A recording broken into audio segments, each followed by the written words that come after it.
Hello everyone, welcome back to our YouTube channel study Mantra. मैं हूं आपकी होस्ट एंड दोस्त डॉक्टर मानसी मिश्रा। आपके अपने यूट्यूब चैनल स्टडी मंत्रा में आपका स्वागत है और मैं हूं आपकी होस्ट डॉक्टर मानसी मिश्रा। हम अपने एमएनएस एस्पिरेंट्स के लिए दिन रात काम कर रहे हैं, रोज़ नई नई चीज़ें टेक्निक डिसाइड कर रहे हैं, स्ट्रैटेजी प्लान कर रहे हैं कि हम कैसे उनके आने वाले पेपर को आसान बनाएं, कैसे हमारे वीडियोस ना सिर्फ एमएनएस एस्पिरेंट्स के लिए, साथ साथ नीट एस्पिरेंट्स, एनडीए एस्पिरेंट्स सब के लिए बहुत यूज़फुल हों। आज भी हम आपके लिए कुछ स्पेशल लेके आए हैं। आई होप ये वीडियो आपके लिए बहुत इंपॉर्टेंट होने वाला है, तो प्लीज़ इस वीडियो को एंड तक देखें और साथ ही साथ हमारे चैनल को सब्सक्राइब करना ना भूलें।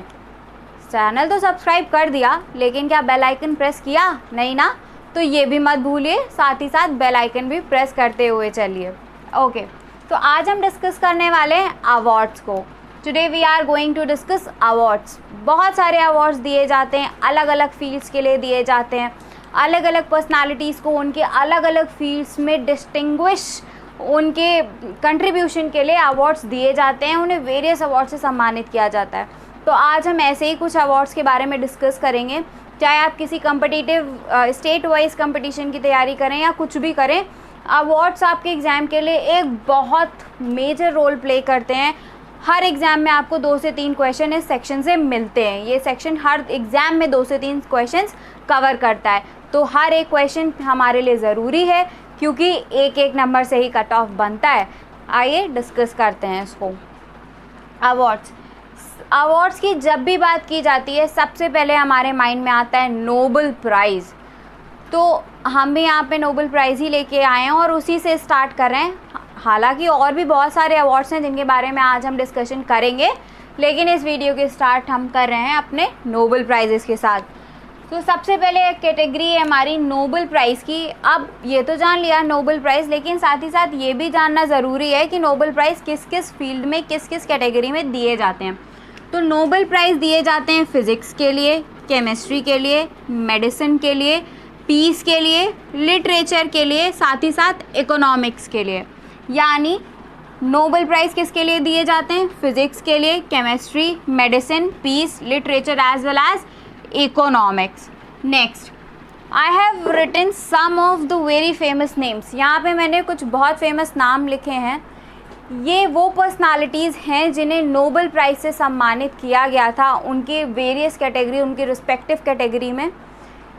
यहाँ मैंने लिखा है ये वो इंडियन हैं जिन्हें उनकी अपनी रिस्पेक्टिव कैटेगरी में for the first time, first Indian, ये वो पहले भारतीय हैं जिन्हें उनकी अपनी रिस्पेक्टिव कैटेगरी में पहली बार नोबेल प्राइज़ मिला था।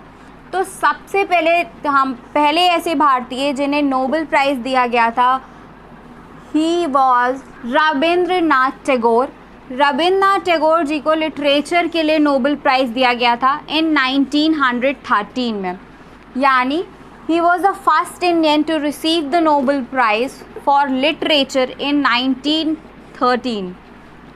Next, sir C V Raman. C V Raman ji को उनकी कंट्रीब्यूशन फ़िज़िक्स में, उनके कंट्रीब्यूशन के लिए नोबेल प्राइज़ दिया गया था इन 1930 में। देन मदर टेरेसा को नोबेल प्राइज़ दिया गया था for peace in 1979। Mother Teresa was the first Indian female to receive the Nobel prize. यानी मदर टेरेसा पहली भारतीय महिला थी जिन्हें नोबेल प्राइज़ से सम्मानित किया गया था, और ये मिला था इन्हें पीस के लिए इन 1979 में। देन अमर्त्य सेन जी को इकोनॉमिक स्टडीज़ के लिए उन्हें सम्मानित किया गया नोबेल प्राइज़ से इन 1998। देन कैलाश सत्यार्थी जी को पीस के लिए नोबेल प्राइज़ मिला इन 2014। तो ये हमारे पहले ऐसे भारतीय थे जिन्हें नोबेल प्राइज़ से सम्मानित किया गया। ये कुछ फेमस नाम हैं। बहुत से ऐसे लोग हैं जिन्हें अभी तक नोबेल प्राइज़ से सम्मानित किया जा चुका है, लेकिन ये वो भारतीय हैं जिन्होंने पहले अपनी रिस्पेक्टिव फील्ड में पहले नोबेल प्राइज़ को प्राप्त करके भारत का सम्मान, भारत का गौरव बढ़ाया था। तो आई होप अभी तक यहाँ तक आपको सब कुछ समझ में आया होगा। आप इसका स्क्रीनशॉट ले लें, नोट्स बना लें, ये बहुत इंपॉर्टेंट है। इतना डिस्कस आगे बढ़ने से पहले ये बता दूँ कि Mother Teresa. This question was asked in MNS 2019. ये क्वेश्चन हमारा MNS 2019 में पूछा गया था कि who was the first female to receive the Nobel Prize. तो Mother Teresa was the first female to receive the Nobel Prize in 1979. Okay, so this was the questions. Mother Teresa was the first Indian female to receive the Nobel Prize for the Peace in 1979. The question was, who was the first Indian female to receive the Nobel Prize? This question was asked in MNS 2019. तो ये question पूछा गया था. Answer was Mother Teresa and she had received the Nobel Prize in 1979. Please take a screenshot so that we can proceed towards another section of the video. Okay बच्चों, तो आगे भी हम कुछ अवार्ड्स डिस्कस करेंगे, लेकिन उसके पहले ये कह दूं कि MNS एस्पिरेंट्स हैं हमारे, जो भी उनके मन में बहुत सारे डाउट्स हैं कि पेपर में जितना भी जीके का पोर्शन आता है, जीके का पोर्शन कभी भी आपको जीके के नाम से नहीं मिलता. वो हमेशा जनरल इंटेलिजेंस के नाम से पेपर होता है और 50 क्वेश्चंस होते हैं, जिसमें आपका स्टैटिक जीके भी होती है, कुछ क्वेश्चंस करंट अफेयर्स के भी होते हैं. बच्चों, हम बात कर रहे थे कि हमारा जो जीके का पेपर होता है वो कभी भी जीके के नाम से नहीं आता. पेपर हमेशा जनरल इंटेलिजेंस के नाम से आता है और इसमें आपके 50 क्वेश्चंस होते हैं. 50 क्वेश्चंस में आपका स्टैटिक जीके भी होता है, कुछ क्वेश्चंस करंट अफेयर्स के भी होते हैं, साथ ही साथ कुछ क्वेश्चंस रीजनिंग के भी होते हैं.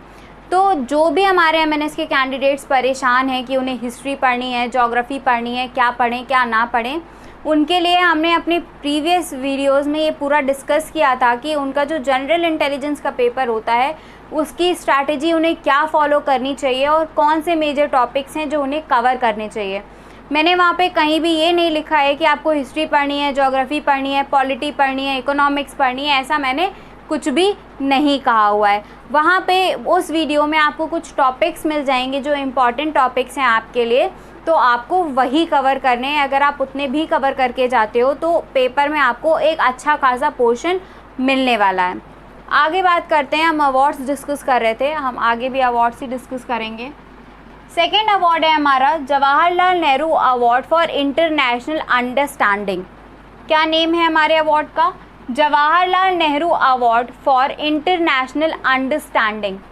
ये अवार्ड क्यों दिया जाता है? ये अवार्ड दिया जाता है इंटरनेशनली गुडविल के लिए for the people of world.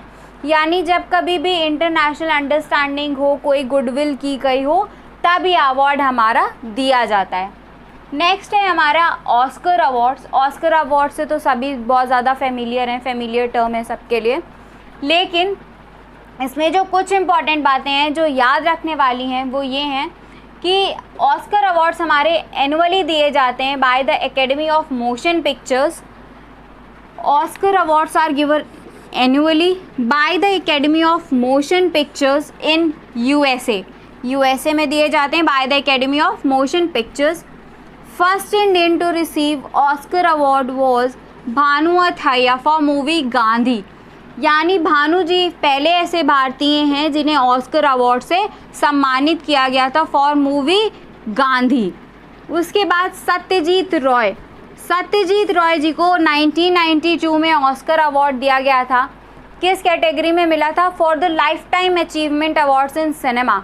इन्हें लाइफ टाइम अचीवमेंट के लिए, सिनेमाज में लाइफ टाइम अचीवमेंट के लिए ये अवार्ड दिया गया था सत्यजीत रॉय जी को इन 1992.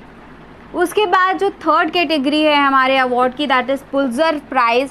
ये भी एनुअली दिया जाता है इन यूएसए और ये दिया जाता है for accomplishments in journalism, literature and music. 3 यहाँ पे मेन कैटेगरी हैं, जर्नलिज्म, लिटरेचर, म्यूज़िक. तो take a screenshot, make proper note.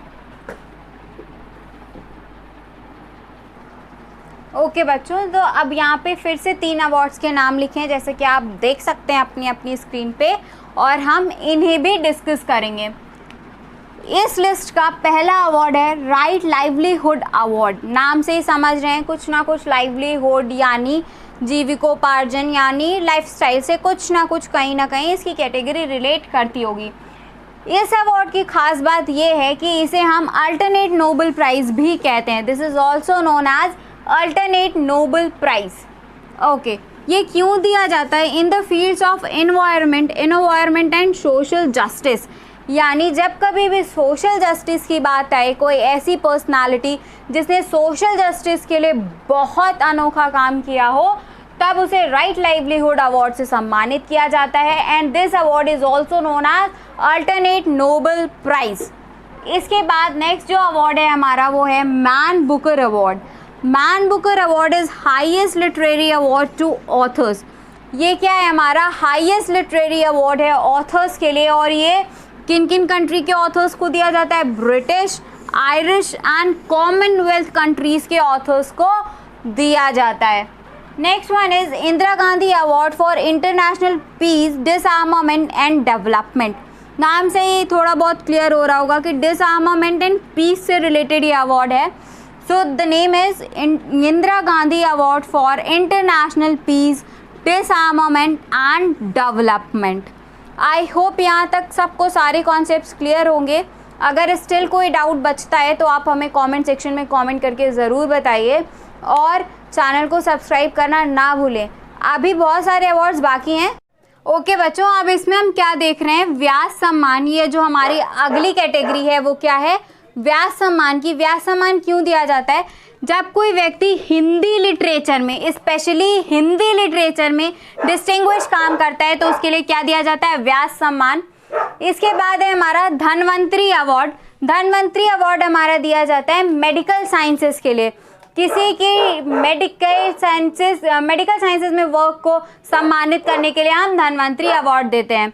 इसके बाद अर्जुना अवार्ड है। अर्जुना अवार्ड दिया जाता है हमारी मिनिस्ट्री ऑफ स्पोर्ट्स से गवर्नमेंट ऑफ इंडिया के द्वारा किसी स्पोर्ट्स पर्सन को पर्टिकुलर स्पोर्ट के लिए।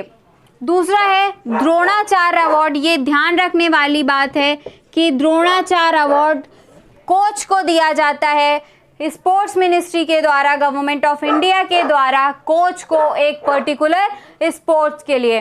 तो ये थे अभी तक के हमारे अवार्ड्स जो अभी तक हमने डिस्कस किए। Don't forget to like, comment, share and subscribe and don't forget to press the bell icon. Thank you so much.